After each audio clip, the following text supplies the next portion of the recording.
네, 하나님 우리 아버지와 주 예수 그리스도로부터 은혜와 평강이 여러분들에게 함께하게 바랍니다. 네. 예수님은 제자들에게 땅끝까지 이르러 뭐가 되라고 말씀하셨죠? 제자가 되라. 증인, 제자. 내 제자가 돼서 땅끝까지 이르러 내 증인이 되라고 말씀하셨습니다. 여러분, 땅끝이 어디일까요? 땅끝. 땅끝이 어디일까요?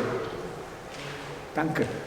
예수님 시대의 땅끝은 아마 한국 있는 그 극동 아시아 지역이었을 거예요.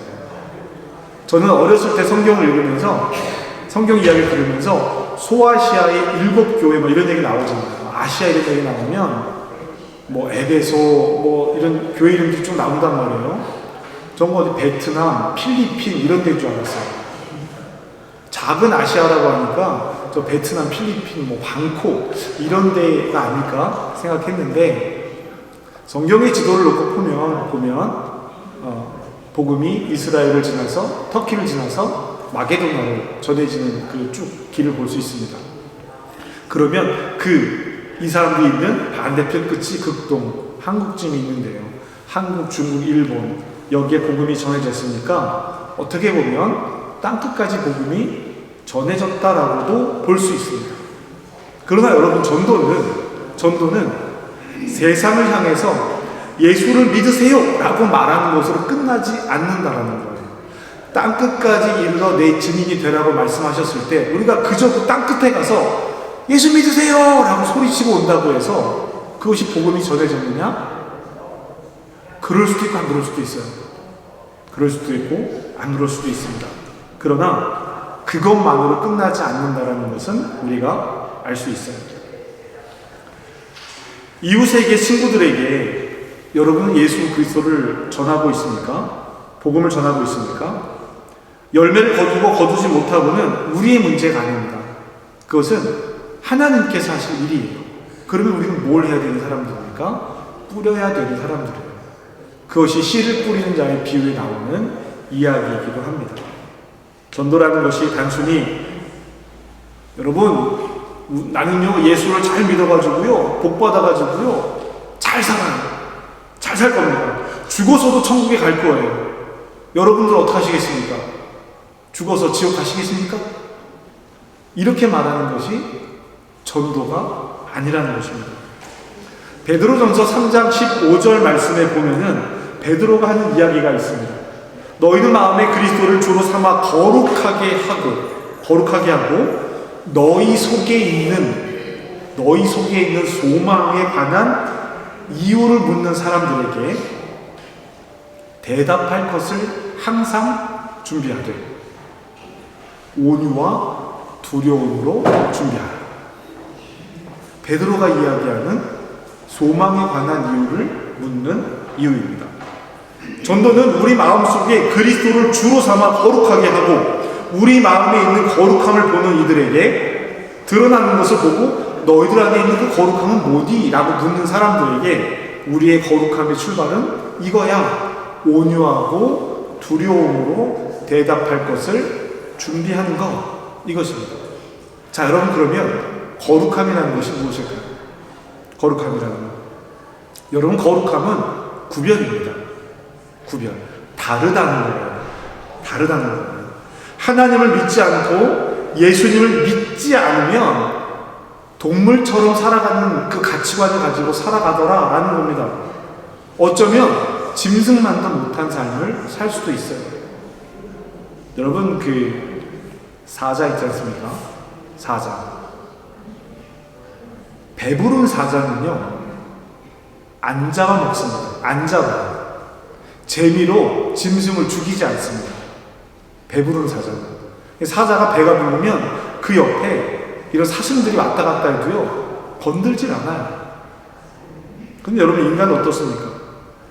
인간의 탐욕은 끝이 없습니다. 욕심은 끝이 없어요. 우리가 살아가면서 누군가를 끊임없이 잡아먹어야 한다면 하나님을 믿지 않고 예수님을 믿지 않는 것일 수도 있겠다는 것입니다. 하나님은 우리에게 용서하고 사랑하라고 가르치십니다. 기도하라고 가르치십니다.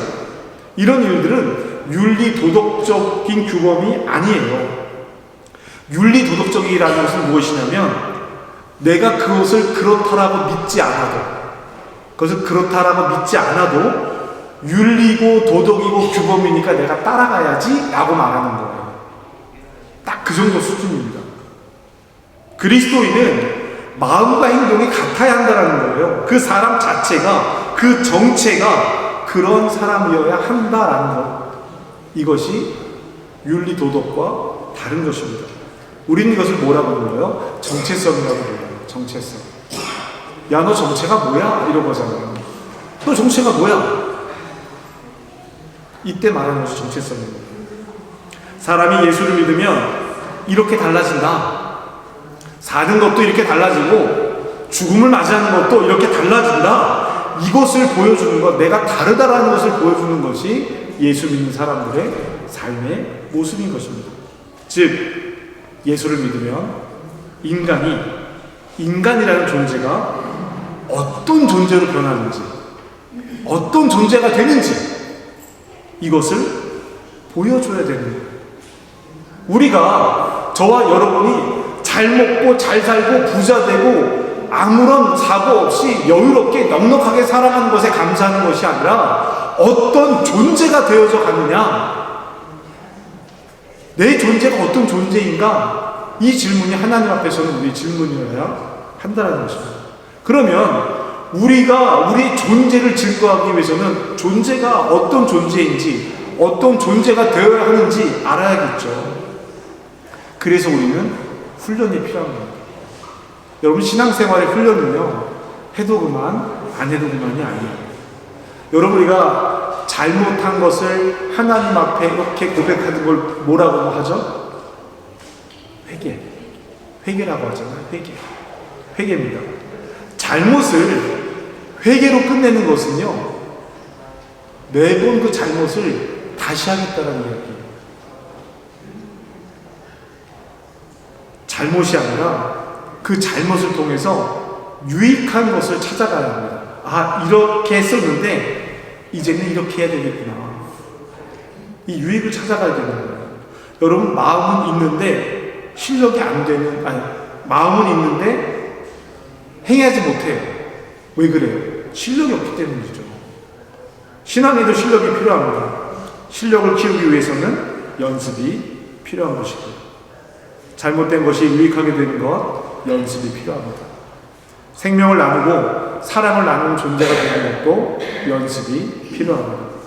억울함이 있어도 근심 속에서도 내가 어떻게 다른지 증명하기 위해서, 그런 사람이 되기 위해서 애써야 하는 것이죠. 그것을 우리는 성육신이라고 부릅니다. 여러분, 성육신이라는 것이 무엇이냐면 하늘에 계신 하나님이, 성스러우신 분이 인간의 몸을 입고 이 땅에 오셨다. 이게 성육신이에요. 그러면 우리의 성육신은 거꾸로 올라가야 되는 거예요. 죄된 우리가 예수님을 만나서 거룩한 존재가 되어져 가는 거예요. 하나님이 우리에게 오신 것처럼 우리가 하나님에게 나아가는 것이 성육신의 과정입니다. 예수님은 제자들에게 어떻게 거룩하게 구별할 수 있는지, 어떻게 하면 자신과 같은 삶을 살아갈 수 있는지를 말씀하셨습니다. 오늘 제가 여러분에게 전도, 거룩함, 예수를 믿으면 어떤 인간 존재가 되어야 하는지, 그것을 왜 전해야 하는지 말씀드린 이유는 예수님께서 저와 여러분에게 하신 말씀을 전하기 위함입니다. 예수님은 제자들에게, 우리들에게 가장 어렵고 가장 중요한 것을 말씀하셨습니다. 그리고 그 말씀은 들어야 하는 사람들에게 남긴 이야기입니다. 오늘 저와 여러분이 요한복음 13장 31절부터 35절까지의 말씀을 읽었습니다. 이 말씀은요, 예수님께서 요한복음에서 마지막에 하신 말씀들이 있어요. 13장, 14장, 15장, 16장, 그리고 17장의 기도. 이 13, 14, 15, 16으로 이어지는 고별 설교, 마지막 설교의 맨 앞부분입니다. 도입 부분이에요. 이 도입 부분에서 예수님은 제자들에게 이렇게 이 상황을 이렇게 말씀하십니다. 31절 함께 읽겠습니다. 시작.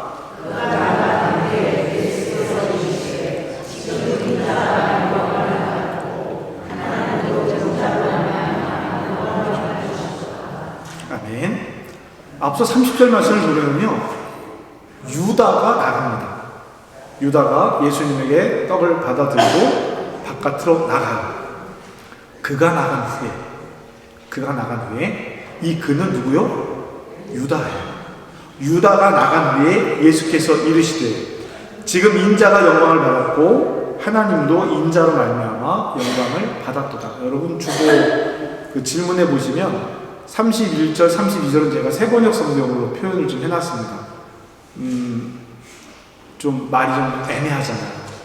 그래서 표현 안 했는데, 자, 예수님의 말씀이 시작이 됐는데요. 저는 이 말씀을 읽고 또 성경에 있는 유다의 이야기를 읽을 때마다 그런 생각이 들어요. 만일에 유다가 그냥 나가지 않고 이 말씀을 다 들었다면 어땠을까? 가룟 유다가 그렇게 자기의 목숨을 버렸을까? 예수님의 말씀을 끝까지 들었다면. 제가 말씀을 시작하면서 이런 말씀을 드렸습니다. 회개로 끝나면 안 된다고 말씀드렸잖아요. 여러분, 가룟 유다가 회개했습니까? 회개하지 않았습니까? 회개했어요? 안 했어요? 후회만 했습니다. 그래서 돈 들고 가서 돈 돌려주려고 했어요. 안 받았습니다. 후회만 한 거예요. 가룟 유다도 회개하지 않았어요. 이 말씀들을 다 들었다면, 예수님의 마지막 흔적을 뒤따랐다면 가룟 유다도 살 수 있지 않았을까? 저는 그런 생각을 종종 해봅니다. 후회만 남아있는 거예요. 31절과 32절은 그 이야기 내용입니다. 예수님께서 이제 나 곧 십자가에 못 박혀 죽을 거야. 내가 그렇게 영광을 받으면 하나님께서도 영광을 받으실 것이고, 하나님이 영광을 받으시면 그의 아들인 나도 영광을 받게 될 거야. 언제? 곧 그렇게 될 거야. 이 이야기예요. 곧 그렇게 될 거야.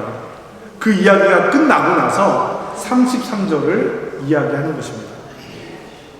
작은 자들아, 이렇게 시작해요. 작은 자들하면 정말 작은 사람들이 이야기하는 것이 아니라 스승이 제자를 부를 때 사용하는 말이기도 합니다.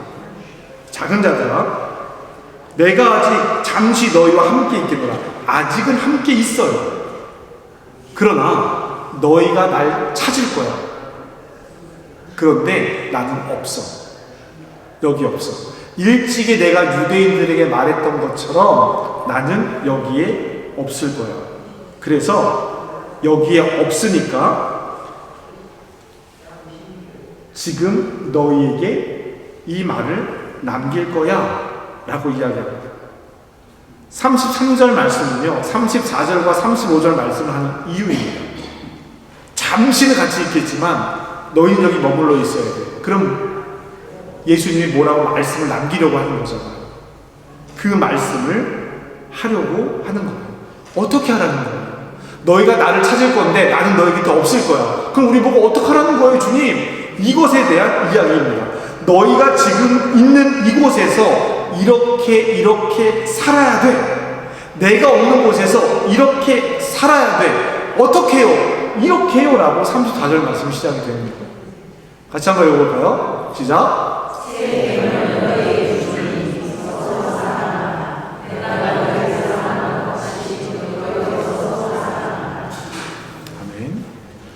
왜 세 계명부터 이렇게 점점 목소리가 안으로 작아지세요? 사랑하라 것은 더 작아지시고. 자, 여러분, 새 걸 주겠대요. 그러면 새 거 말고 다른 게 있단 얘기예요, 없단 얘기예요? 응? 있단 얘기잖아요. 내가 너에게 계명을 줄게가 아니라 새 계명을 줄게라고 이야기한단 말이에요. 그러니까 계명이 있는 거예요. 이전 것이 있습니다. 그러면 이전 계명이 뭐겠냐라는 거예요. 이전 계명이 뭘까요? 신명기에, 레위기에, 마태복음에 계속 나오는 복음의 이야기가 있습니다. 첫 번째, 하나님을 사랑하라. 어떻게 사랑해요? 마음과 뜻과 정성을 다하여서 주 너의 하나님을 사랑하라. 그리고 둘째 되는 계명은 이것이니 내 이웃을 내 몸같이 사랑하라. 그죠? 이 계명이 있어요. 이 계명에서 많은 것들이 퍼져나간 거예요. 그런데 예수님께서 새 계명을 주시겠대요. 그러면 하나님을 사랑하라, 내 마음과 뜻과 정성을 다하여서 주 너의 하나님을 사랑하라는 계명이 바뀔 수 있어요, 없어요? 이건 바뀌지 않아요. 이건 바뀌지 않습니다. 그런데 내 이웃을 내 몸같이 사랑하라. 요건 바뀔 수 있겠다. 요거에 대해서 뭐라고 말씀하셨냐면 서로 사랑하라. 서로 사랑하라. 이렇게 되는 거예요. 서로 사랑하라. 그런데 서로 사랑인데 여기 조건이 하나 붙었습니다. 어떤 조건이 붙었어요? 그렇죠. 내가 너희를 사랑한 것처럼 너희도 서로 사랑하라. 예수님의 희생적 사랑이 새로운 사랑의 기준이 됩니다. 나를 사랑하는 것처럼 이웃을 사랑하는 것이 아니라 예수님이 사랑하신 것처럼 사랑하라는 얘기예요. 이 문제가 커졌어요. 우리는 예수님에게서 사랑을 배워야 합니다. 어떻게 사랑하라고요? 서로 사랑하라고요. 서로에게 예수님의 사랑을 찾아야 합니다. 앞서 전도대에서 말씀드리면서 그저 예수님을 선포하는 것이 아니라고 말씀드렸습니다. 우리 지금 이 시대의 복음은 예수를 믿으면 인간이 어떤 존재가 되는지, 어떤 존재로 변하는지를 드러내야 한다고 말씀드렸어요. 온유하고 두려운 마음으로 대답할 것을 준비하라고 말씀드렸습니다. 그러면 그것은 우리 삶에서 시작해야 되는 이야기이기도 한 거예요. 그렇게 드러나는 가장 큰 모습이 사랑이라는 것입니다. 여러분, 사랑이 뭘까요? 사랑이 뭡니까? 우리 마음, 날 사랑하니?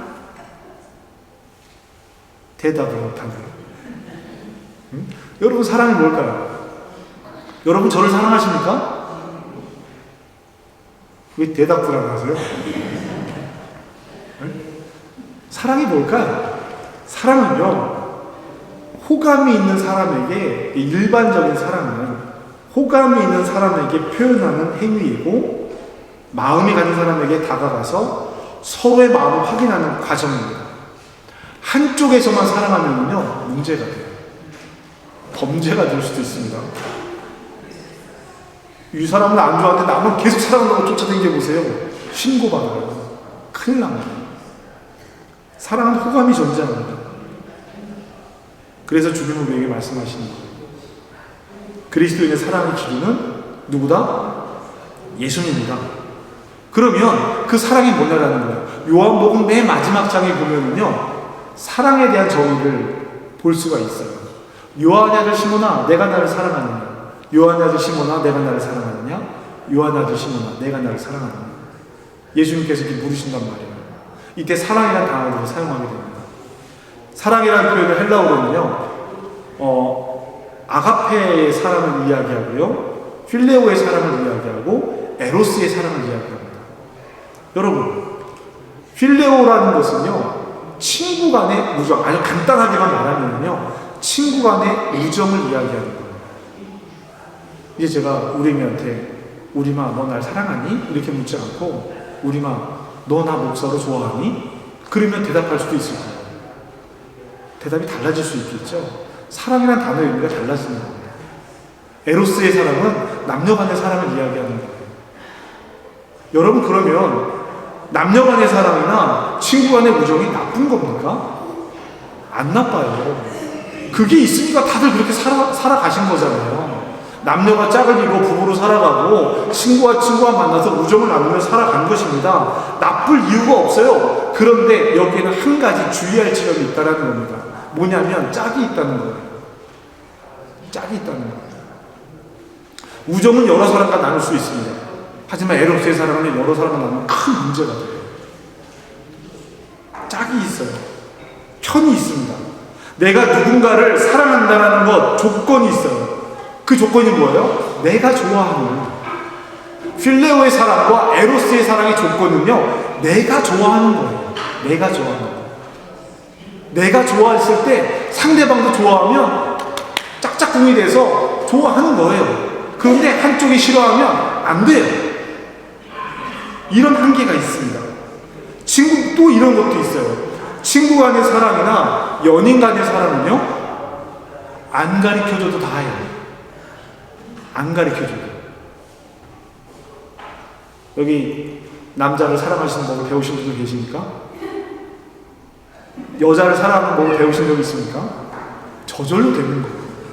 친구들 보면 나 너 좋아, 나도 너 좋아, 우리 친구하자, 이거 하는 거예요. 안 배워도 합니다. 그런데요, 이제 아가페의 사랑은 그렇지 않아요. 보통 부모와 자녀 사이를 아가페의 사랑이라고 이야기합니다. 내리사랑이라고 얘기하잖아요. 부모가 자녀를 사랑하는 것은요, 이건 배우지 않아도 본능적으로 합니다. 그런데 자녀들은 부모를 잘 사랑하지 못해요. 그래서 어떤 얘기 들어요? 꼭 너 같은 거 나와. 꼭 너 같은 거 나와. 이런 얘기를 듣게 되는 거예요. 그런데 이것이 예수님의 사랑으로 더 확대가 되면요, 배워야 돼요. 알아야 돼요. 저절로 되지 않습니다. 그래서 예수님은 이렇게 말씀하셨습니다. 35절 말씀입니다. 함께 읽어볼까요? 시작.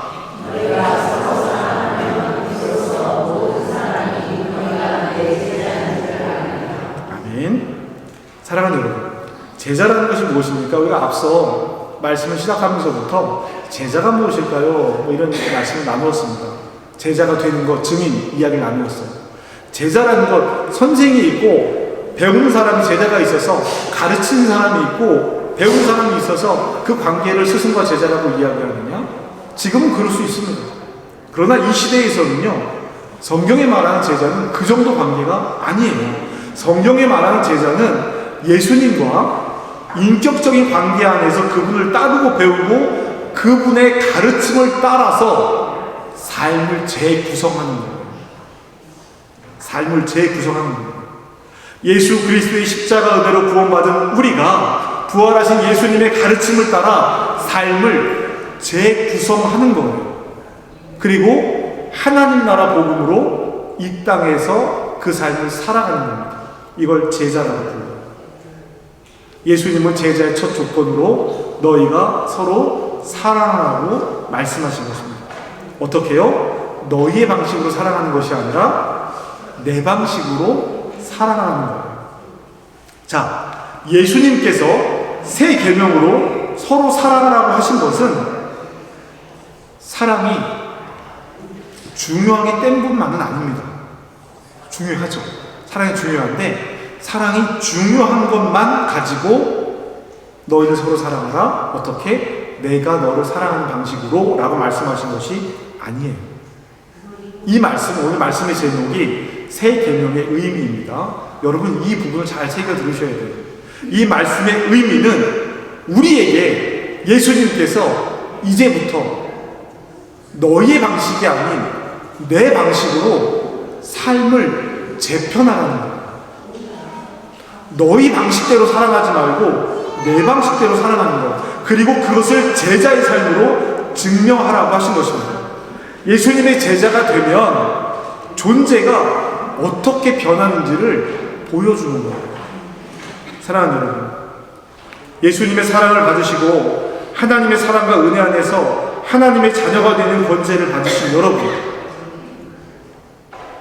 예수를 믿으면 어떤 사람이 되는지 보여주기 위해서 먼저 예수를 믿으면 어떤 사람이 되는지 알아야겠죠. 논리적인 순서입니다. 말씀이 그것을 우리에게 가르쳐주는 거예요. 예수님의 제자가 되는 길, 살아가는 삶을 알아내시고 제자의 삶으로 삶을 재편하는 저와 여러분 되기를 주님의 이름으로 축복합니다. 훈련이 필요해요. 습관을 쫓아 살던 삶이 생각 하나 바꾼다고 해서 모든 것이 바뀌겠습니까? 여러분, 모든 것이 바뀌겠습니까? 안 바뀝니다. 잠시 흉내는 낼 수 있어요. 바뀌지 않습니다. 오늘 내가 이 말씀 들었으니까 서로 사랑해야지. 사랑하려고 노력합니다. 사랑하려고 애씁니다. 저 사람도 사랑해야지. 이 사람도 사랑해야지. 왜? 서로 사랑하라고 했으니까. 넌 나 왜 안 사랑하니? 서로 사랑하라고 했는데 잠깐은 노력해서 할지 몰라도요, 원래 그 자리로 돌아가 버립니다. 작심삼일이 되는 거예요. 그러니 믿음이 그리스도의 장성한 분량으로 자라지 못하는 것입니다. 사랑하는 여러분, 예수님의 새 계명의 의미는 삶을 재편하는 거예요. 삶을 재편하면 그때부터 예수님의 방식으로 살아갈 수 있게 된다는 거예요. 사랑을 노력할 것이 아니라 삶을 재편하는 것을 노력하면 그 방식대로 사랑하는 길이 보여진다는 것입니다.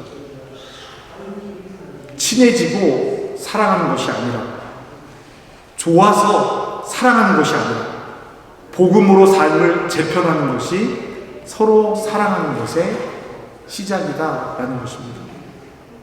그냥 사랑하세요 라고 하니까, 사랑해야 돼, 사랑해야 돼 라고 얘기하니까 사람이 너무 힘든 거예요.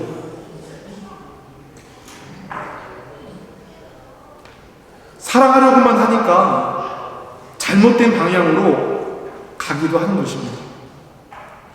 삶을 바꾸지 않고, 삶의 가치관을 바꾸지 않고, 정체성을 바꾸지 않고 방법만 바꾸는 것은요, 한계가 있습니다.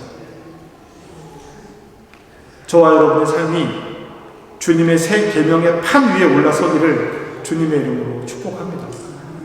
그리고 나서 변화가 시작이 됩니다. 새 계명, 내가 너에게 새 계명을 준다라는 것은 너희가 나의 방식으로 삶을 바꿔야 해, 이 말씀을 하시는 것입니다. 그래서 우리 모두가 예수를 믿으면 인간이 어떤 존재가 되는지, 매주 교회를 나가고 성경을 읽고 찬양을 하고 하나님께 간절한 마음으로 기도하고, 이런 형식과 내용도 중요하지만 그것보다 더 그 일을 행하는 그 존재가 어떻게 변해 있는지, 그러면 사람들이 묻기 시작한다는 거예요. 너희 마음에 있는 그 거룩함을 보고 그 소망을 묻는 사람들에게 그때 대답할 것을 온유한 마음과 두려운 마음으로, 너희는 서로 사랑을 하고 있어. 내가 너희를 사랑한 것처럼. 너희가 서로 그렇게 사랑하게 되면 그때서야 내가 예수님의 제자입니다, 나 예수 믿는 사람이에요 라고 말하지 않아도 사람들이 너희의 모습을 보고 내 제자인 줄을 알게 될 거야 라고 말씀하시는 이 예수님의 말씀, 오늘 저와 여러분에게 그 의미로 온전히 다가오기를 주님의 이름으로 축복합니다. 어떤 존재가 되는지 한번 해보시죠. 노년을 맞이하시는 분들은 내가 죽을 때 이렇게 죽는 거 한번 보여줄게, 이렇게 결단하시는 것이고요. 청년들은 내가 똑같은 길을 걸어가지 않아도 내가 이 길을 걸어가면서 이 삶을 살아가면서 어떤 삶을 사는지 보여줄게. 자녀를 기르시는 분들은 세상 사람들이 말하는 방식으로 따라가면서 애를 그렇게 기르지 않아도 내가 하나님 안에서 뜻을 세워서 이 아이들이 살아가는 방법을 알려줬을 때 어떻게 살아가는지 보여줄게. 우리 존재가 어떻게 변하는지. 이 하나만민교회가 저와 여러분이 그런 존재의 변화로 가득한 새 계명을 살아가는 우리가 되기를 주님의 이름으로 축복합니다. 기도하시겠습니다. 사랑의 주님, 오늘 말씀을 통해 예수님께서 우리에게 주신 새 계명을 다시 듣게 하시니 감사합니다. 서로 사랑을 하는 주님의 명령이 그저 따뜻한 감정이 아니라 주님의 헌신과 희생을 따라 사는 새로운 삶의 질서임을 깨닫습니다. 주님, 내 방식이 아니라 주님의 방식으로 사랑하게 하여 주시옵소서. 좋아하는 사람만 사랑하지 않고 불편한 사람도 품을 수 있는 아가페의 사랑을 훈련하게 하시고, 사랑이 저절로 되는 것이 아니라 삶을 재편하고 말씀으로 다시 훈련받아야 하는 이름을 인정하게 하여 주시옵소서. 내 안의 습관과 자기 중심을 깨트리시고 예수님의 사랑으로 우리를 다시 세워 주시옵소서. 내가 주님의 제자임을 서로 사랑하는 삶으로 증명하게 하시고 내가 속한 가정과 교회가 예수님의 사랑을 드러내는 공동체가 되게 하여 주시옵소서. 예수님의 이름으로 기도합니다. 아멘.